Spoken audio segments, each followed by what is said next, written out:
Hello everyone, and welcome back to another PCFX Fan Club video. I'm here today to talk about the PCFX game lineup. Why? Well, I spend probably way too much time on, this list here on Wikipedia sometimes. I have not scrutinized this list. I really probably should, especially with how much I actually reference it to see hey, how accurate is all this information? I have not done that yet, so keep that in mind as we go through here. But I forget what it was for, but I was staring at this list for something. And normally it's sorted alphabetically. However, I was like, let me sort by release date. And I scrolled down here for whatever reason I was coming down here. And I was actually kind of impressed by the last, last year of the system. Because, we think of the PCFX as, not particularly successful, right? At least from a hardware perspective. And we know Hunex, we talked about with Bobo, and Bobo was like, yeah, they were doing good because they knew the people who would show up, right? If we can make a video game and expect to sell 30,000 units or whatever it was. I don't think they gave that number. That's random number in my head. And we could make a budget for that. So there's basically a video game every month for the last year or two of the system. So I was like, I kind of want to see this laid out. To understand what's happening here. So I kind of put together this list here, or whatever you call it, I don't know, calendar or something, and broke this down. And one thing I was kind of surprised by was just how visualizing this release calendar for the PCFX kind of helped me kind of better understand what was going on and when. Because there's a lot of things that I just I didn't really put. Obviously, we know, at the beginning of the PCFX, it was, a very specific time frame where, there's still... It seemed like they still had some idea of, maybe making it a successor to the PC Engine. I think it's debatable by the time it even came out, if that was the case. But, just looking at this initial list of games here, I feel like the list here is actually, really interesting. So, I wanted to kind of go through and talk about kind of some of the most notable moments on this release calendar through the years, 95 to 98, and just talk about what kind of stood out to me throughout these games. So the first one, December 1994 is the launch day of the system. I think the big thing, first and foremost, you may have already noticed, there was a lot of months in the first year of the PCFX where there was just nothing. January, February. I think after a console launch, you're going to have a little bit of a down period, I feel right? Maybe not so true today, but I feel when I was around for the DS launch and the Wii launch, there was that first set of games that came out, and then everyone else kind of waited a couple months before another thing came out. I don't know why that was the case, but I feel that's the case for launches a lot of times. But anyways, so but I was just surprised how many gaps there were in the release calendar here.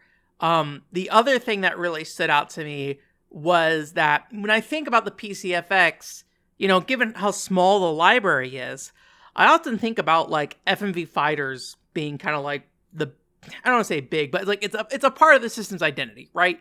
There's only a few games, but we're talking about a system that has 60 games on it, right? Total, if that really. I don't remember if I ever subtracted the Anime Freaks number from that to see what that was, but high 50s, low 60 kind of library. So 3 games in one particular type of genre is kind of interesting.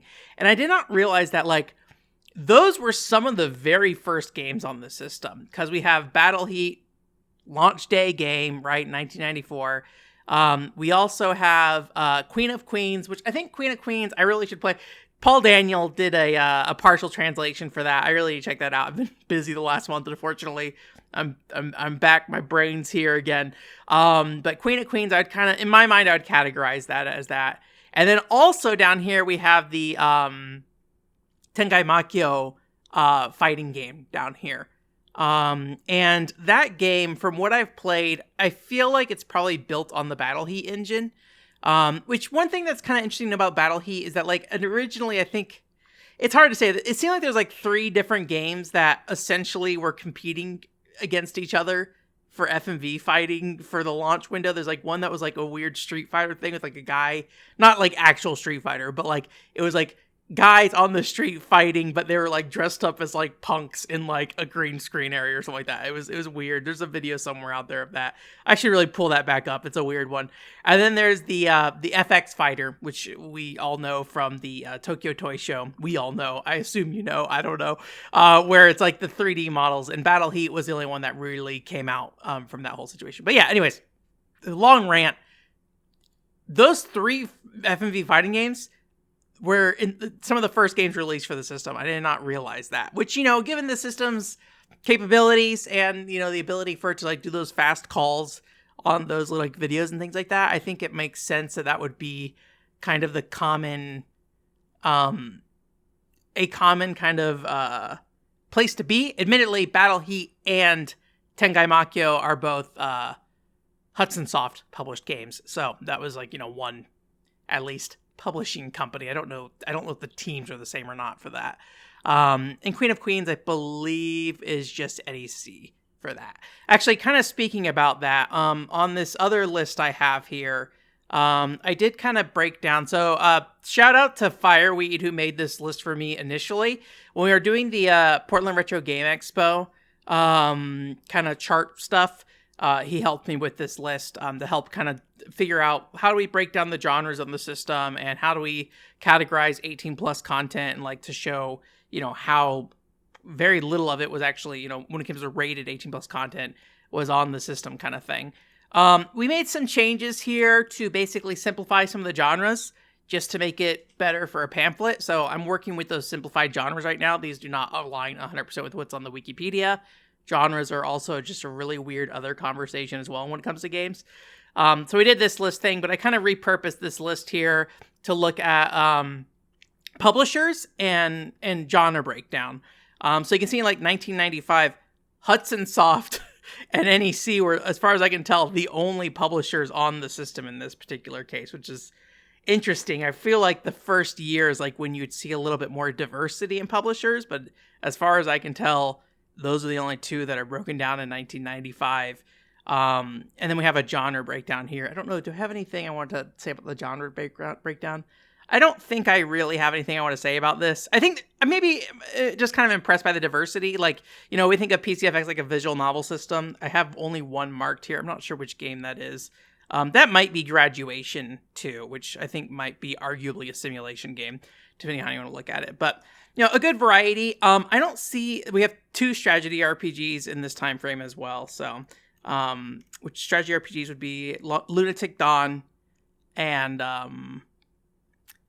Konpeki no Kantai. So, it's kind of a little bit of an interesting breakdown with that. But it also maybe is worth noting, you know, as a system that is known for being an anime tie-in kind of system. Launch window, Battle Heat, Graduation 2, Team Innocent, these are original IP, right? In March, we have a Mahjong game. I don't know if that's based on anything.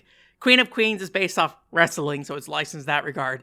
But Konpeki no Kantai, the boat game where you play Japan in World War II, I always talk about the fact that, like, the first mission of that game is bomb Pearl Harbor, and as an American, it's a very interesting thing to be tasked with suddenly.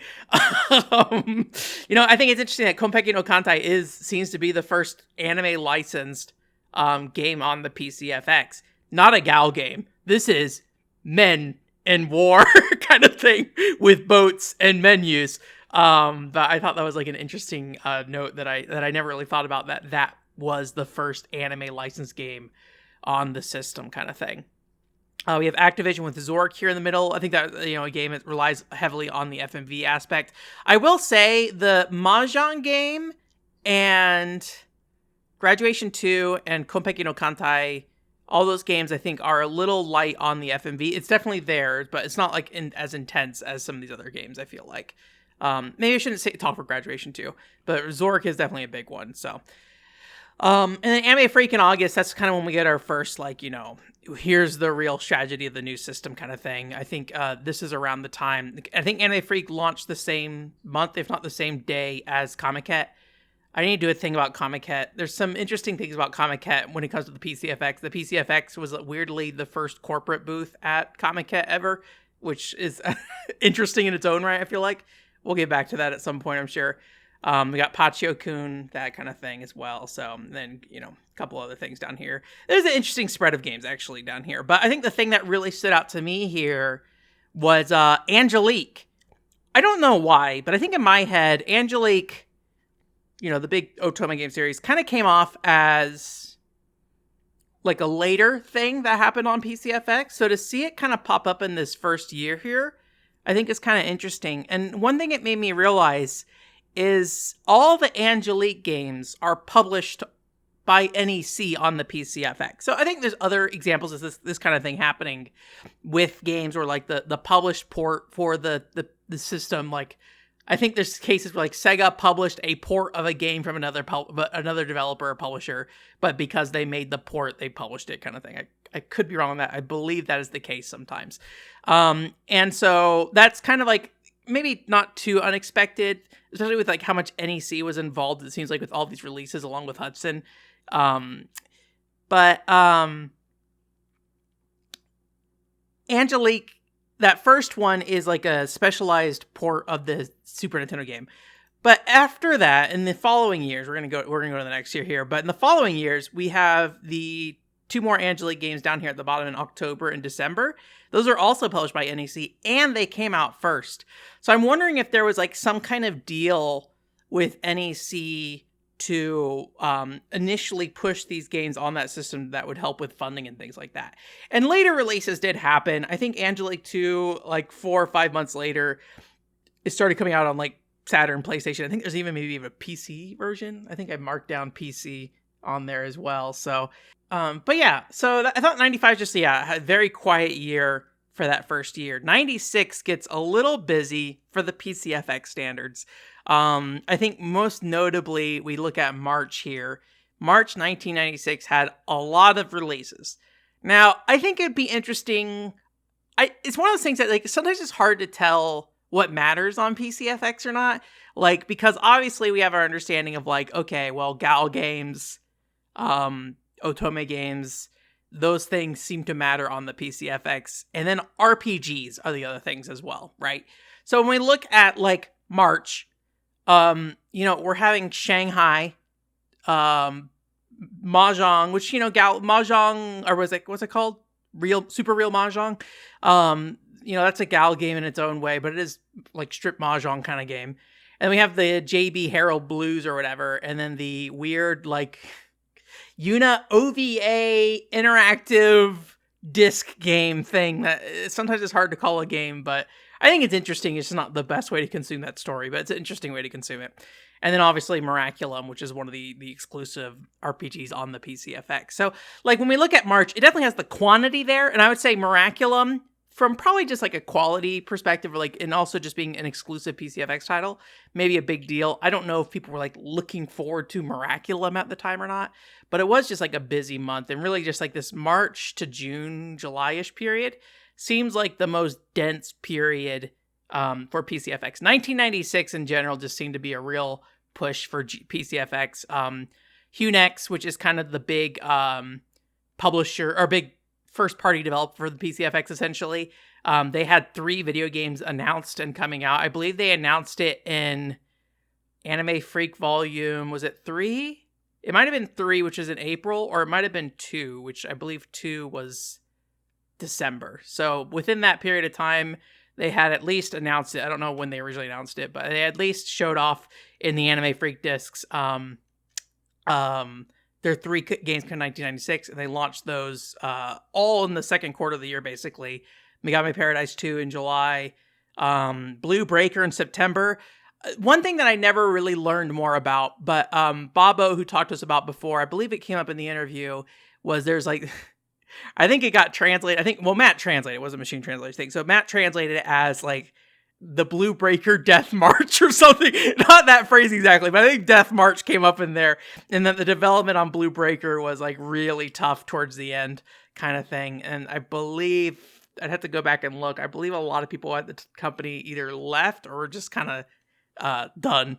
And then we also had Firewoman Matoi Gumi in the back half. So this is like really where I feel like the biggest, like when it comes to first party Juggernaut heavy hitters, they're there. Dokusei 2, that's the big one as well in terms of sales, right? and that's in August. So like this end of 1996 PCFX period really feels like maybe I don't want to say the one last shot, but it definitely feels like it is them really pushing hard to say, can we make something of this in a lot of ways? Just like looking at the diversity of software here, and you can see like it's actually a pretty decent number of publishers involved here. Sonnet, NEC has a couple different weird like avenues here. Like I think technically Can Bunny is like Cocktail Soft and NEC, and then NEC Inner Channel is over here too, and then NEC Home Electronics is a thing. There's like different divisions of NEC that get different publishing rights, I think. Again, have not scrutinized that Wikipedia list super tightly here. Hudson dropped off to just one game. I believe that is Super Power League FX. Yeah, that's there. Let me just double check. I'm just skimming to make sure I'm not missing anything here, but I'm pretty sure that's the only Hudson game on this list. Actually, all right, I see where the issue was. So for some reason, is listed as just Hudson, not Hudson Soft on that Wikipedia page. Don't look at the Bourbon Metaverse back there. Pull my window back up. There we go. All right. So I fixed that. So yes, Hudson published two things. There we go. I need to change their color, but it's fine. They're red now or green now. Anyways, it's just really diverse kind of things. This is also when you kind of have visual novels seem to be taking a big part of the system.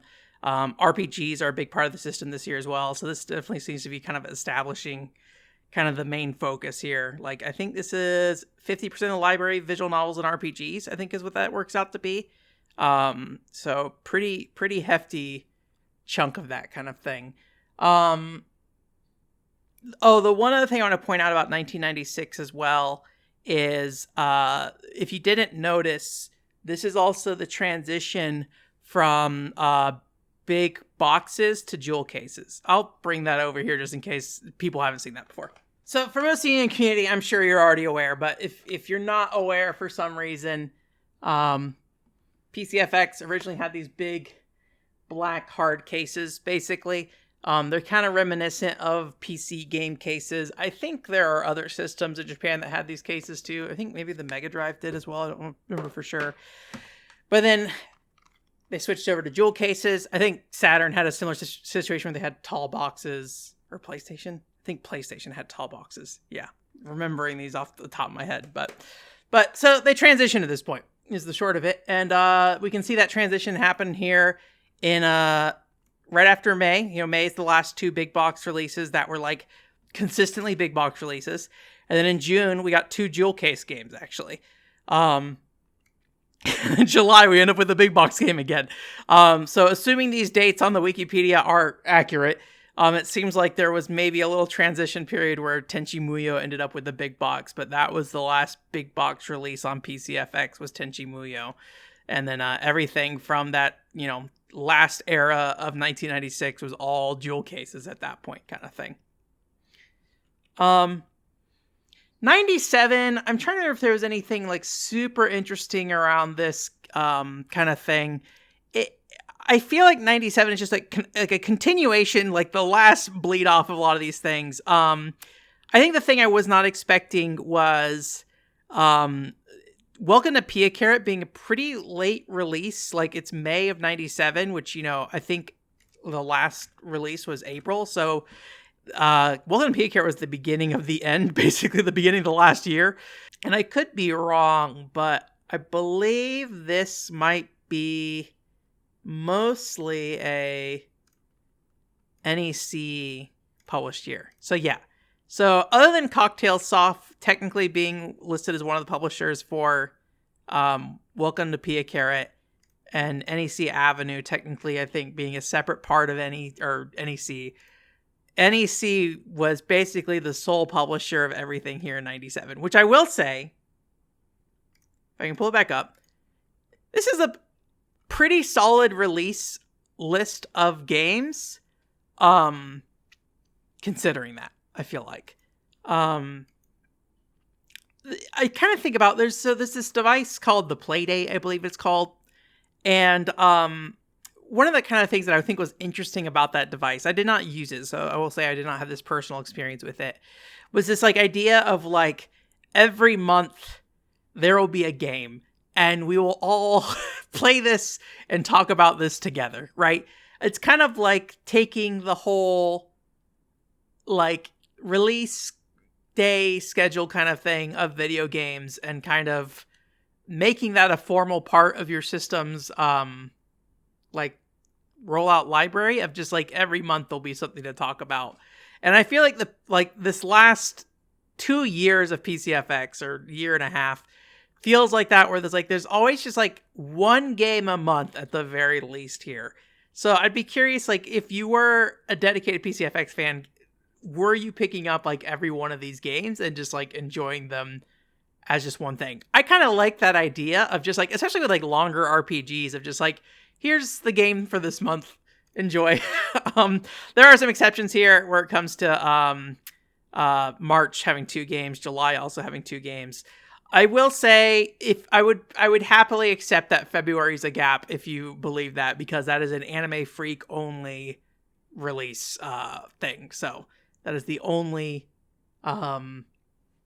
game that's technically, if I don't know if you want to call that a video game. We always have this weird discussion with Anime Freak. We're like, I don't know if this is a video game or not.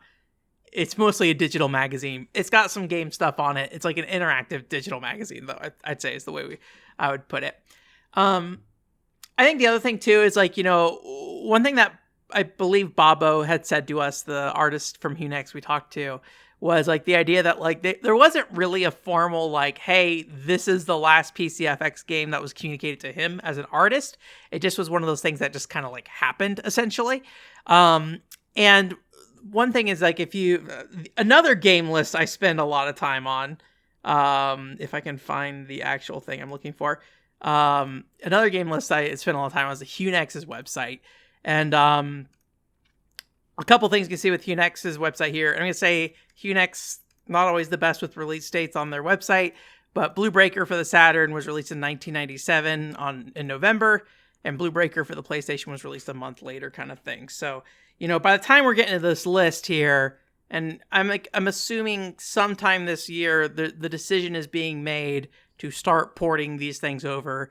Human is the one who published those. If you don't know, Hunex the name is derived from the fact that Human and NEC kind of both founded this company, and I believe were joint owners of at the time, kind of thing. That's kind of Human cross NEC, essentially, but, wiggle it around, it's Hunex, right? Wiggle that name around. Anyways, so Human, I would be curious to know if like where that drive was from, because one thing that was kind of apparent by the end of the PCFX's lifespan is like Hunex had like a weird investment in it in a way that I appreciate, right? We've talked before about how them like intentionally removing content from First Kiss Story because they're like, we want the PCFX version to be special, even though they added new content as well for the PlayStation version. And the Saturn version of Blue Breaker and PlayStation, I believe, have some new things as well, but the Saturn version is a little janky because there's a whole story behind that. I really should do that story at some point. I just gotta find the end of that story. That's what I gotta finish researching that. Anyways, so yeah. Oh, also one other thing I want to point out here, because like a lot of RPGs this year, right? Boundary Gate, what's that game called? The Last Imperial Prince, I think it is. Dragon Knight 4, Sparkling Feather, like Abure no Otome. It's a Otome game as well, but it's got like strategy RPG elements. Like all these are RPGs and visual novels. Comic Road's like a simulation game. I think there's a good argument that's like its own unique thing in this grouping here, but pretty much everything here is a visual novel RPG. Chojin Henki Zeroigar just hanging out there in August. I'm kind of surprised, because that game feels like it should have been like a 95 game or an early 96 game. Obviously, it's built with the PCFX values in mind. It, integrates FMV, stuff within the FME storytelling within the gameplay. It also has RPG elements. That's kind of the thing that stands out to me about it as somebody who doesn't know anything about shooters. So doing that in like late August of 97 just feels like a very, very interesting choice, because that just did not seem to be like the target audience of the system. So one thing I've learned is that, like, weird side tangent here, things like rhythm games, fighting games, shoot 'em ups, and I'm trying to know if there's another genre in there. Like, the fan bases for those overlap a ton. And I think it's because there's a lot of similarities in like what they value in a video game. So every time I talk to them, it seems like they're always into those three things, like fighting games, rhythm games, shooting games. When I say shooting games, shoot 'em ups in the traditional sense. And so I don't know if there's any overlap with RPG fans and visual novel fans and shooting games at this point. Like, I know the PC Engine had a history of that, and a lot of the PC Engine's legacy is that. But I also know that, like, a lot of the back half of the PC Engine's legacy is a lot more of these style games that are not shooters kind of thing. So I don't know.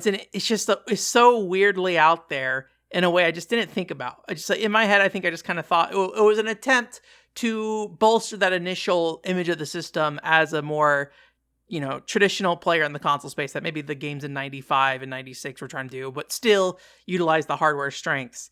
No, it's just out here way late. The other thing, November, that is the re-release of Can Can Bunny and Welcome to Pia Carrot. I would also accept that not being a video game, because as far as I can tell, it's the same two games just bundled together for you kind of thing. And then the last here, 98. So we had about 4 releases. And I think it's actually a really solid list of games here.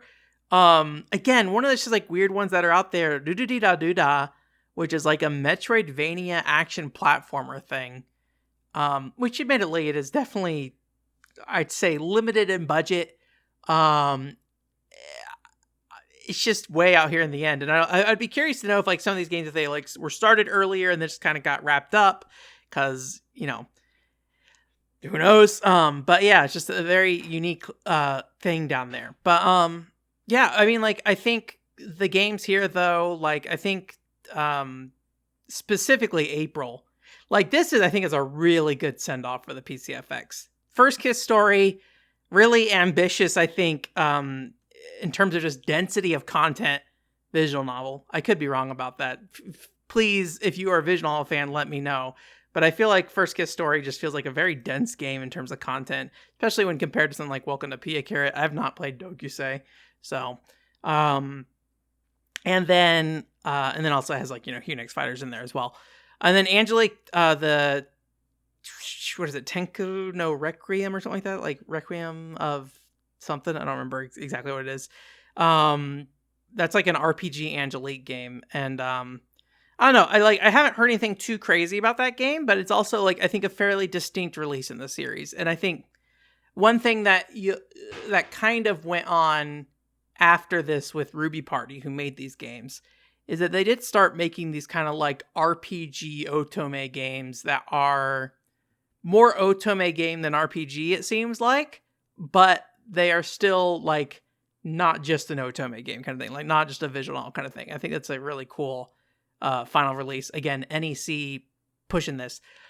I think one thing that is kind of curious for me about this whole like last year and a half of the system, right? NEC pushing hard on these, is like, I don't know if like why keep going is the right way to put it. Like, I guess maybe, when we think about NEC, what NEC is doing other stuff on other platforms, I believe, by 98, right? I'm pretty sure I've seen Dreamcast games with NEC's logo on it and stuff.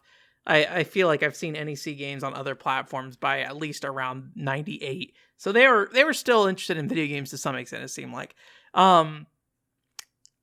But I think, like, as a publisher on the PCFX, I'm curious to know, like, what was the incentive structure for them for this? Because when I think about Hunix, I think it makes a lot of sense, when they're putting out these kind of smaller releases, put out the last month of PCFX First Kiss Story.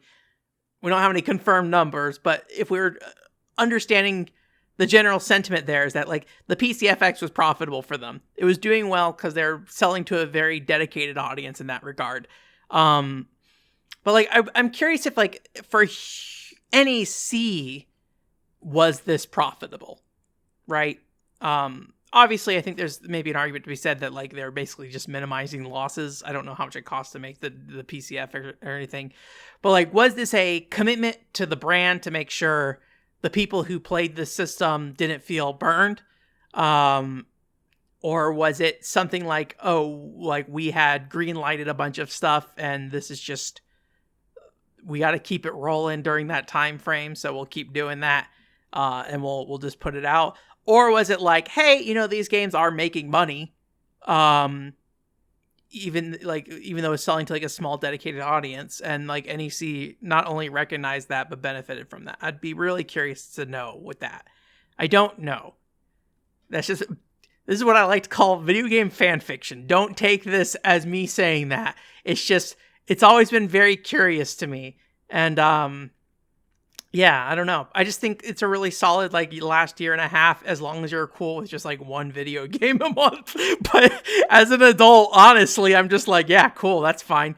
Especially if you're, like, multi-platform, right? And I know this was, like, back in the day, it wasn't as common, at least in America. I feel like there's a lot more, like, you know, I have my Nintendo 64, and I'm going to play the games that come out on this, right? But, you know, if you had a PCFX, but then you also had a PlayStation or something, if this was like somewhat of like an appealing of like, oh, yeah, once a month I bust out my PCFX.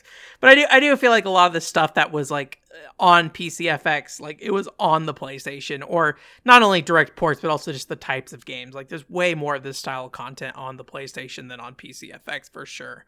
So anyways, it was one of those things that like, it would be nice to, I think, try to get a better sentiment of like what people playing the system at the time were feeling, because definitely it feels like QNX was just like, yeah, we're in it until the end, baby.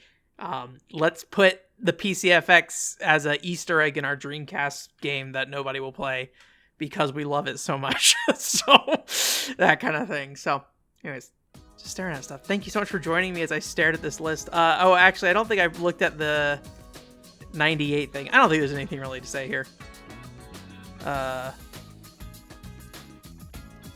Yeah, it's a really small list of games, so I don't know if I need to break that out for you. And it's all NEC. It's just NEC across the board in 1998. So anyways, we'll leave it at that. Thanks for joining me. I'll talk to you guys later. Have a great week. Bye.